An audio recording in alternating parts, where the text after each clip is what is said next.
जाणून घेऊयात। सरत्या वर्षाला निरोप दिल्यानंतर नववर्षाच्या स्वागतासाठी नाशिकच्या त्र्यंबकेश्वरमध्ये मंदिरात भाविकांची दर्शनाकरता मोठी गर्दी झाली आहे। जय त्र्यंबकराज असा जयघोष केला जातोय। त्र्यंबकेश्वर मंदिर परिसरात तब्बल 4 किलोमीटर अंतरापर्यंत भाविकांच्या दर्शनासाठी रांगा लागलेल्या आहेत। 12 ज्योतिर्लिंगापैकी महत्त्वाचं ज्योतिर्लिंग असलेल्या त्र्यंबकेश्वर मंदिरात देशभरातील भाविकांची दरवर्षी मोठी गर्दी होते आणि याही वर्षी ही गर्दी होताना आपण बघतोय साधारण 4 ते 5 तासांचा वेळ जो आहे तो तिथे दर्शनाकरता लागतोय।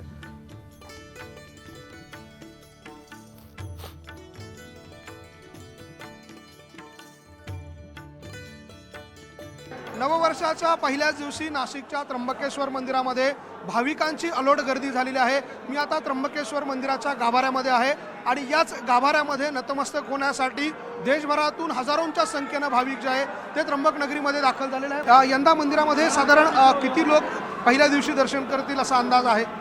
इंग्रजी नववर्षाच्या सुरुवातीला जसं नाताळापासून त्र्यंबकेश्वर मंदिरच नाही, भारतभरातल्या सर्वच मंदिरांमध्ये सुट्टी असल्याकारणे प्रचंड गर्दी झालेली आहे।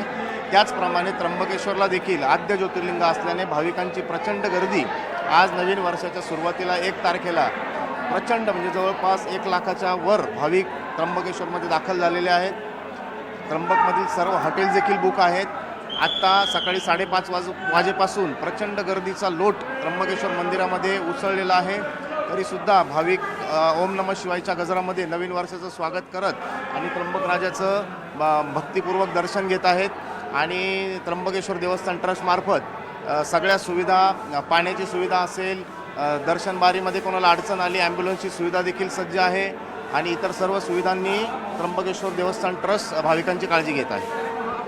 त्र्यंबकेश्वर मंदिराचे विश्वास होते मागच्या बाजूला जर बघितलं तर हे त्र्यंबकराजाचं मुख्य मंदिर आहे आणि याच मंदिरामध्ये नतमस्तक होण्यासाठी नागरिक जे आहे ते देशभरातून येत असतात। हीच 12 ज्योतिर्लिंगांपैकी एक महत्त्वाचं ज्योतिर्लिंग म्हणून याच ज्योतिर्लिंगाला ओळखलं जातं। न्यूज 18 लोकमतच्या माध्यमातून आपण न्यूज 18 लोकमतच्या प्रेक्षकांना ही त्र्यंबकराजाची जी पिंड आहे ती आपण दृश्यांमध्ये दाखवतोय। त्र्यंबकराजाचं हे मुख्य मंदिर आहे, त्र्यंबकराजाचा हा गाभारा आहे आणि हेच दृश्य जे आहे ते न्यूज 18 लोकमतच्या प्रेक्षकांसाठी आपण दाखवतोय।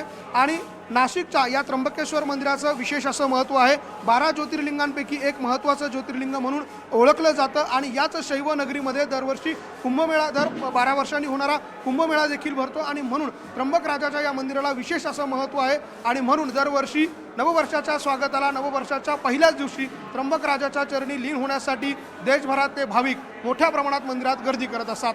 व्हिडिओ जर्नलिस्ट खुशाल पाटीलसह लक्ष्मण घाटोळ, न्यूज 18 लोकमत, त्र्यंबकेश्वर, नाशिक।